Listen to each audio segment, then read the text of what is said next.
So as we are overlanding around the world, we've found that house sitting is an excellent option for us. There's a few reasons why we house sit. The one is to get off the road for a while, maybe escape bad weather.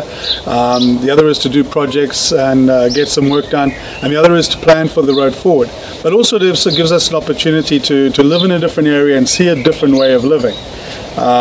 For instance, in Baja, Mexico, we stayed on a ranch up in the mountains, San Pedro de Martir Mountains, 2,800 meters, very secluded, totally off the grid. And then again in the UK, we took a few house sitting gigs, taking care of houses out in the country, taking care of farm animals and pets and you name it. And then the best house sitting gig we've had so far is the most recent one, when we took care of an island in Greece for 2 months. It was called Silver Island, or Agoros Nimos. You know what I mean. That was an absolutely fantastic little gig for us. It was totally off-grid, a couple of animals to take care of. We had to cut wood, we had to keep warm, we had to travel to the mainland to get food, and we had to take care of the island as such. But it was an absolutely amazing experience for us. So enjoy this video and see what it's like to be an overlander off the road.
This is us, just coming back from dropping off the owners and doing a grocery run. And now we're all on our own on our private island.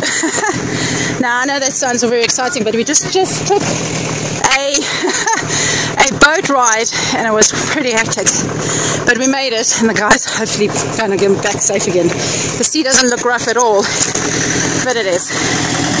So this is Graham coming along with our groceries for the next few weeks, maybe a week, 2 weeks. Yeah.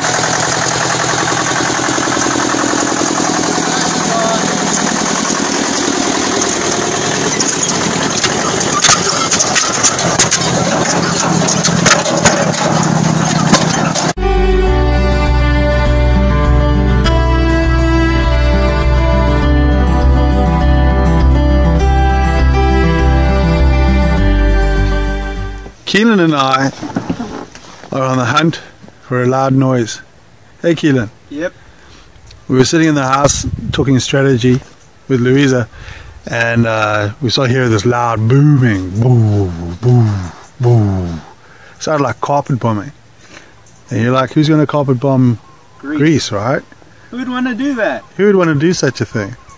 So, I know trusty quads circling the island, just trying to find out what's going on. If the sound's on the island or from the mainland. Yeah. I've got a feeling there is some mining going on around here, so I think it's some industrial machines or maybe explosives. Louisa's in a complete panic. She's running around like a headless chicken, storing food and eating chocolate, keep the energy up.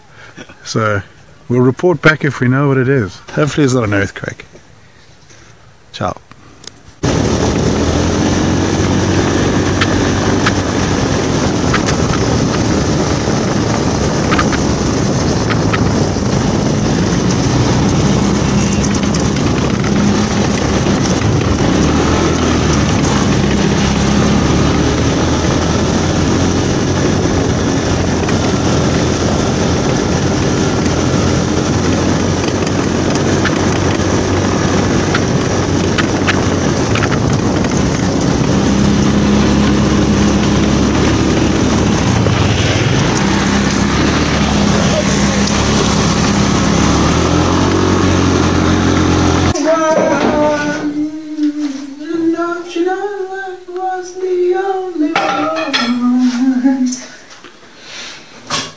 She was my sun in the sky.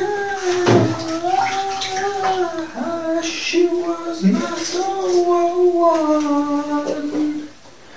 And none inside. And the only makes it bright outside.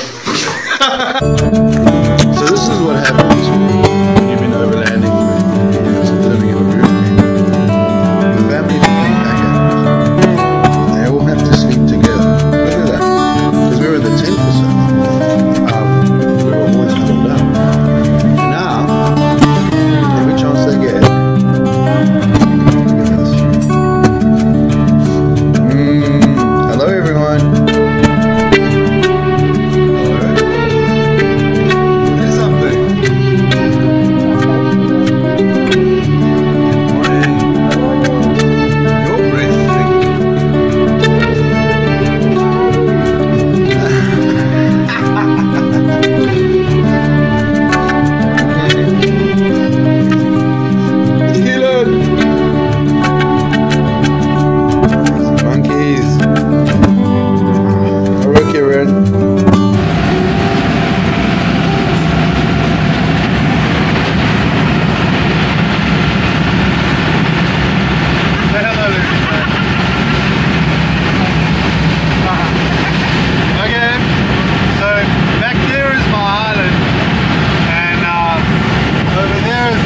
Called Overland, and the only shit thing about living on my island is that we run out of beer and bread and wine and Nutella and shit like that. And when that happens, we have to get the local fishing guy to empty our wallets and take us into the, what's his name? the town so that we can go and get provisions. Unfortunately, I think he was partying the last few days, so he was about 7 hours late to fetch us from the island. But that's cool, we still love him. We're still on the island and we're having some beautiful weather. I think we made the right choice coming down to Greece instead of staying up in the colder part of the northern hemisphere. Anyway, something different today. Things I've learned: chopping wood. So those of you who've been watching us for a while will know that we house at a farm in Baja up in the mountains. In total we were there for quite a long time and we had to chop all of our own wood. There they had a splitter, but they had a terrible chainsaw, and they had an okay axe. Here on the island I have a Stihl chainsaw. It's just a little one, my trusty machete, of course, for clearing brush, and I've got this Stihl axe. It's quite a short axe. It's not as beautiful as my Gransfors Brook, I can tell you that much. It's only a 1 meter axe, this. But what I have learned is that the wooden shaft, the wooden handle, does look lovely on an axe, doesn't it? But it's not as practical as like a composite or a plastic handle. Those things you can bang all day long and they don't crack. Here I've actually just made a quick solution where I've duct taped a piece of metal on the front of this thing, so when my strikes miss, I'm not buggering up the wood. So there's my pile, there's my sauce. So what I'm doing is chopping the wood down into log lengths and then splitting it, and then I make a pile of kindling for that as well. I've got two types of wood. I've got olive and I've got aspen. Aspen burns okay with a lot of creosote. The olive burns quite nicely and leaves an okay coal, but it's got a nice smell. So tonight's lamb braai is going to be with an olive wood fire. This is the kitchen, and it's a beautiful little kitchen. I love it. Little gas stove over there, not much to it. And this is the lounge, or not the lounge, the dining room. I'm busy restoring some stuff. I might work on that old pellet gun, but it's completely screwed at the back there, so I might not do that. But so far I've been working on a Morse code thing over there. There's this old radio that I found. Can you see it? And this was just filthy, and I just polish everything. And here's the Morse code thing.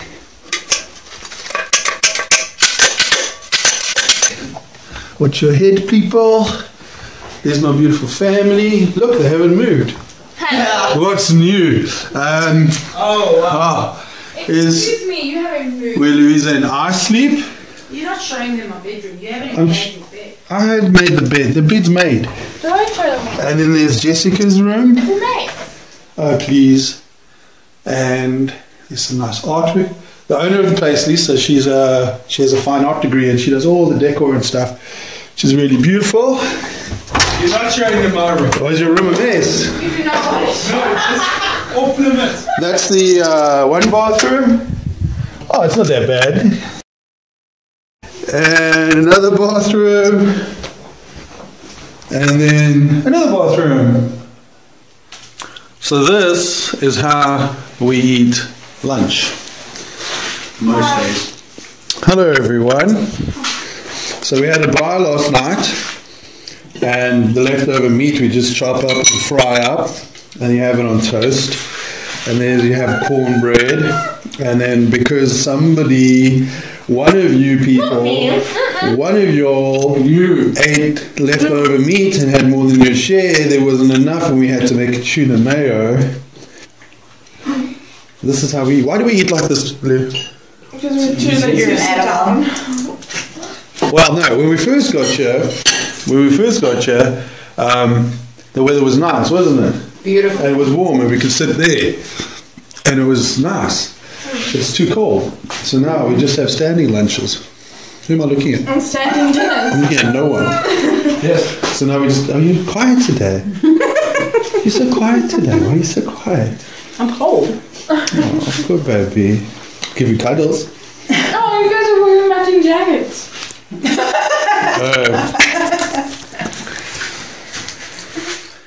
we wear matching clothing. Yeah, we do. He copies me every morning. I get up, I put clothing on, then he just wears what I wear. I tell you that. Anyway, so if you think this is weird, you should see how we eat dinner.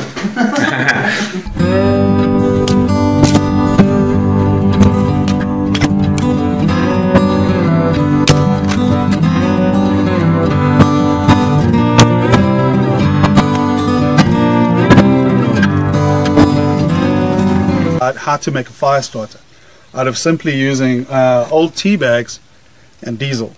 Essentially, you just take your old tea bags, let them dry in the sun, put them in a pot, maybe a plastic like peanut butter jar if you're on the road, pour a bit of diesel in there, let them soak. Perfect fire starters. Dirt cheap and very effective. So now I put my little bit of kindling here. I've got some pine needles down at the bottom. So what I'm going to do is put the tea bags on top of that butt for light it up, pack my wood on top, and we're ready to roll. So here we go.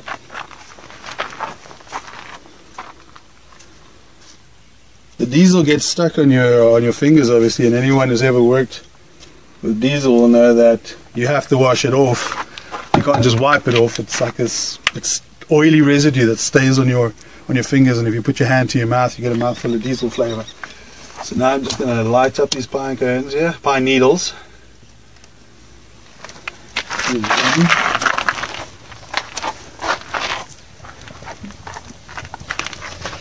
Alright, pine needles are great because they just burn so well.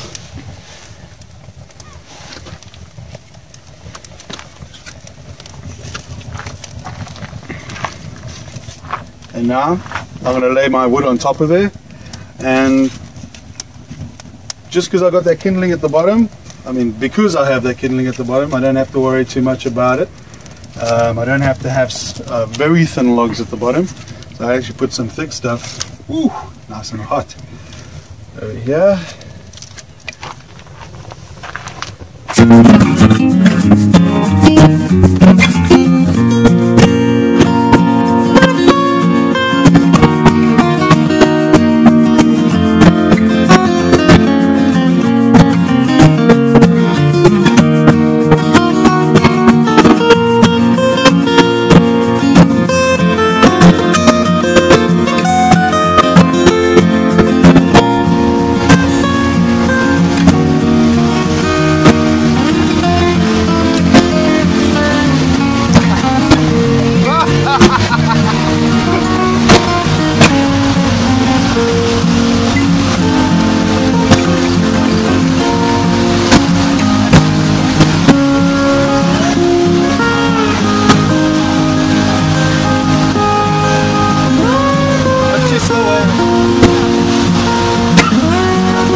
Well, thanks guys for watching this video. I hope you enjoyed it. Please let us know in the comments what we could do better and what you'd like to see. And stay tuned for overlanding through Turkey, through the Taurus Mountains, and a lot of beach time. So yeah, thank you very much. Share, enjoy, and we'll see you soon.